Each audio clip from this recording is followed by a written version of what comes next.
പാലാഴി മദന സന്ദർഭത്തിൽ വിഷ്ണു ഭഗവാൻ ധന്വന്തരി എന്ന മൂർത്തിയായി അവതരിച്ചു. ധന്വന്തരി മൂർത്തിയാണ് അമൃതകുംഭവുമായി സമുദ്രത്തിൽ നിന്ന് ഉയർന്നു വന്നത്. ഈ കഥ പ്രസിദ്ധമായൊരു കഥയാണ്. അത് കൂടാതെ തന്നെ അതേ പേരിൽ മറ്റൊരവതാരം കൂടി ഭഗവാൻ സ്വീകരിച്ചതായി ശ്രീമദ് ഭാഗവതത്തിൽ നമുക്ക് കാണാൻ സാധിക്കും.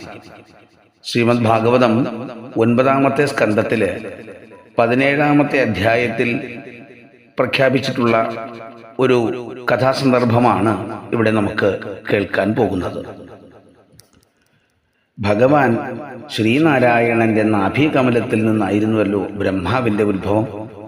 അദ്ദേഹത്തിന്റെ മാനസപുത്രനായ, അതായത് ബ്രഹ്മദേവന്റെ മാനസപുത്രനായ അത്രി മഹർഷിയുടെ പുത്രനായിട്ട് ബ്രഹ്മാവ് തന്നെ സോമൻ അഥവാ ചന്ദ്രനായിട്ട് അവതരിച്ചതായിട്ട് കഥകളിൽ നമുക്ക് കാണാൻ സാധിക്കും.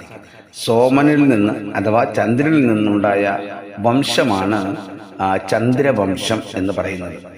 ചന്ദ്രൻ ബൃഹസ്പതിയുടെ ഭാര്യയായിരിക്കുന്ന താരയെ ഒരിക്കൽ അപഹരിച്ചു കൊണ്ടുപോയൊരു കഥ നമ്മൾ കേട്ടിട്ടുണ്ട്. താരയിൽ ചന്ദ്രന് ജനിച്ച പുത്രനായിരുന്നു ബുധൻ. ബുധന് ഇളയിൽ പുരൂരവസ് എന്ന ഒരു പുത്രനും ജനിച്ചു. മിത്രാവരുണന്മാരുടെ ശാപം മൂലം ഉർവശി എന്ന അപ്സരസ് കുറച്ചു കാലം ഭൂമിയിൽ പുരൂരവസിന്റെ ഭാര്യയായി ജീവിക്കേണ്ടി വന്നിട്ടുണ്ട്. അവർക്കുണ്ടായ 6 പുത്രന്മാരിൽ ജ്യേഷ്ഠനായിരുന്നു ആയുസ്. അദ്ദേഹത്തിന് 5 പുത്രന്മാരുണ്ടായതിൽ രണ്ടാമതായ ജനിച്ച പുത്രനാണ് ക്ഷത്രവൃദ്ധൻ എന്നയാൾ. ഈ ക്ഷത്രവൃദ്ധന്റെ പുത്രനായ സുഹോത്രന് 3 പുത്രന്മാരുണ്ടായി.